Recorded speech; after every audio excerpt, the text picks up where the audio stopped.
Today I'm joined by, she's the director of marketing for Biz Marketing. Hey, Emily. Today we're going to talk about AI. I know we've talked about it a little bit in the past, and we want to just dig in a little deeper. And let's start off by just talking about just some of the benefits that businesses can get out of using AI. Yeah, I mean, I think there's just a vast, and now it's integrated in so many of the tools that you probably already use, which is great. But now it's like, how do you actually use those to Now, what your do you do? advantage? And, I think there's this big fear of like, oh, AI is going to take my job, AI is going to do this. And it's really like, how can I actually use AI to enhance what I do? And I think, at Biz Marketing, we've really tried to use it as how can we enhance what we do, increase our productivity? It's not replacing anyone's job here, but we're Yeah. really just trying to integrate it into what we already do. And I think Donald Miller had a great point. I was listening to him talking about, he was on this webinar I was listening to recently. He said, listen, AI is like a calculator. Like, you know, use it like it's a calculator. So don't feel like you have to make excuses. I mean, one thing that I would say is we're never going to use AI to write an article, for example, that we're not going to heavily edit. In Oh, some yeah. cases, we'll actually have AI help us improve an article that we've written, right? So just to get that out of the way, I mean, it's a calculator. I mean, Right. back in the day, yeah, they didn't allow calculators in the classroom. By the time my kids were in high school, yeah, you were required to use, an HP calculator in your math class. So it's a calculator. Yeah. So I think the other lesson I think we've learned is that it's really hard to predict, or it's imagine how it can improve what you do until you actually do it. Exactly. Exactly. Yeah. And I think it's just once you've done it, you're like, oh, wow, I can just really integrate this into what I'm doing. So we do have a few examples of how we've been using it.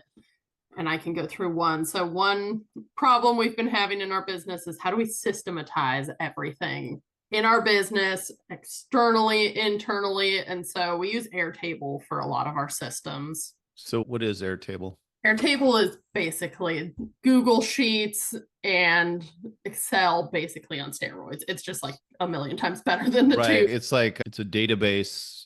Exactly. It's like, some people use a spreadsheet as a database. It's Mhm. like taking that concept and then like putting it on steroids. Exactly. We Yeah. use Airtable for everything. We use it for our customer database. Mhm. We use it for project management. So it's kind of a core tool that we use. Other people use things like I've heard of people talk about Basecamp and Notion and some other ones, but our tool of record for this type of stuff is Airtable. In addition to that, we are big users of the whole Google suite. We use Microsoft as well, but primarily Google is our other one. So yeah, why don't you show us how you've used it? So you're logged in to your Airtable account. So I'm logged in. I said I want to create a new base. And now they have this new Airtable code builder that's basically creating an AI app, but it's really helping you just create a new interface of what you want. So I basically just put, I want a system to keep my SOPs in. I need internal operations, internal assets, external operations, and external assets. So SOP is what? Our system processes is Got it. basically what we're trying to do. So organization, biz marketing, industry marketing, audience, internal. This is not super important, but I'm adding it to see what it comes up with. So basically I'm putting all this information in, seeing what Airtable is going to spit out. And this is all AI instead of me having to just build it from scratch, trying to figure out what I want out of it. And then you can always go back to the prompt and add more if you're like, oh, this isn't exactly what I'm thinking. So Airtable is done creating. So what did we end up with here? Yeah, so this is our system. So it came up with a couple different tabs, one for each prompt that I had given it of internal and external operations. Then it comes over with an overview of each one, the procedure, description, department, date created, internal, external operations. So then you can add more if you're like, this is not entirely what I want, or you can just say, I want to create it. So it's going to create our SOP system. So this is a And way that we can keep organized. We could like link documents. So how, just pick one specific piece. Sure. These are internal assets that would be like photos and stuff that you could use and basically just keep track of all of it. So it could all be in one. Obviously, you can use the drive, but you can also use this in correlation with the drive, which is what we do. We link to all of our assets that are in the drive, but have an overall system like this example, basically. So we've always used Airtable. Now we're just using it even better. Right, right. And I mean, just to be fair, it does take a little bit of work. Like, it's not like you're just going to wave your magic wand. I mean, you have to work with the AI and the prompts. So you probably had to do the prompts a couple of times and you had to refine the output. But I think the point is, if you were to try to do that from scratch on your own, I wouldn't even know where to start. Exactly. But I mean, yeah, I built our own system using a prompt like this, customized it myself, probably within a couple hours, and it would have taken me much longer without. I can't even, yeah. And just staring at the screen going, okay, what should I do next? And it's a relatively complex setup. I mean, the beauty of Airtable is very approachable and easy to use, but using that AI feature just makes it that much easier to set up in the first place. So that's great, Emily. Thank you for sharing that. I'm going to now move on. I know you've got to skedaddle, so I'll let you go. Thanks for having me. Share how I've been using ChatGPT lately. I'm planning a trip to Scandinavia. So yesterday I was just looking at ideas on what I should wear or take on my trip to wear. So I said, hey, I'm a 63-year-old guy who's in reasonably good shape. I'm going to Copenhagen, Gothenburg, Stockholm, and Reykjavík in late September, early October for 12 days. What should I take? And so this was the answer that I ended up with. For your trip, you'll want to prepare for cooler variable weather. Here's what to pack. So it's recommending layered clothing, which is generally what I'm going to do anyway. One thing it recommended that I wasn't thinking of was this lightweight down jacket, just because apparently Reykjavik is going to be a little colder than the rest of Scandinavia.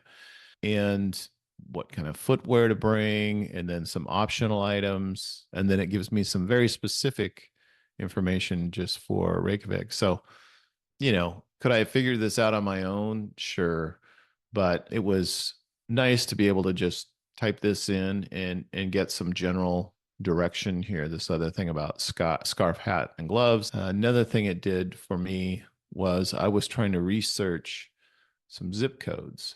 And I was specifically looking for data that I could use to compare median household income, average property value, number of households, and the population per zip code. So I just typed in this prompt, please give me the household income, blah, blah, blah, blah, blah, with a list of zip codes. And this very, very detailed information popped out. And then I could also figure out what's going on here. This 27624, this is most likely a zip code that's associated with like PO boxes or something. So I could easily see that. And I was using this data to prepare some Google Ads work that I was doing. Another thing I did was going to concert locally for an artist called Hozier, Hozier. And I just said, I just want to know a little bit more about him. I didn't really know a lot. I said, how would you describe the artist and his music? And this gave me a really good background of him, very brief, but, gave me a good essence. Gives me his whole name. He's Irish, kind of talks about the type of music he sings. His breakout hit is Take Me to Church, talks about his knack for mixing emotional intensity with commentary on topics, social topics, etc. And then I said, okay, great. Who is he compared to? Just as, a singer. And I thought this was interesting. We've got Jeff Buckley, Van Morrison, Nick Cave, Adele, of all people. And it kind of gives the reason for that. And Ray LaMontagne. And so this was really fun. So, I mean, I use ChatGPT now kind of as a search engine. You know, when I'm looking for, I wouldn't say a search engine, I say it as an answer engine, honestly. The other thing I was able to do the other day, and I'm not going to show you an example, was I combined a bunch of CSV files. I had 40 CSV files I need to have combined into one, and I didn't want to have to open each one and copy and paste it into a single document. So I just asked if it could do that for me, and it said yes. And I just dropped the files in the CSV files, and it automatically appended each of the files together.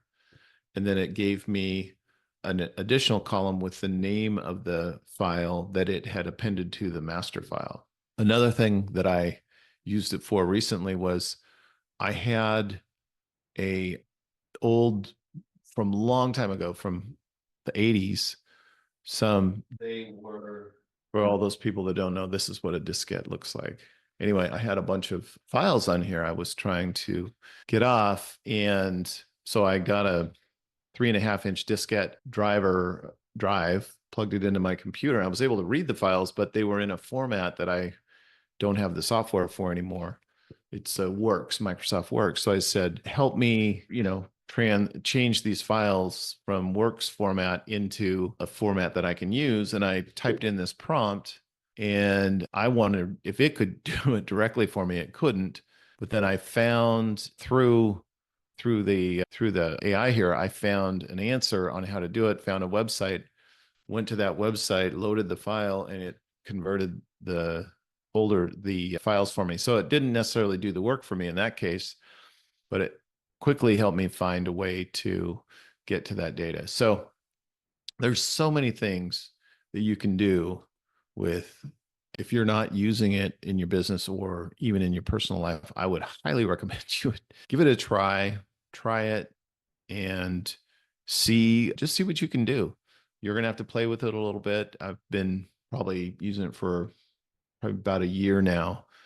And again, think of it as a calculator. That's really the way to think about it. We all use calculators. That's probably the most used app on my phone is my calculator.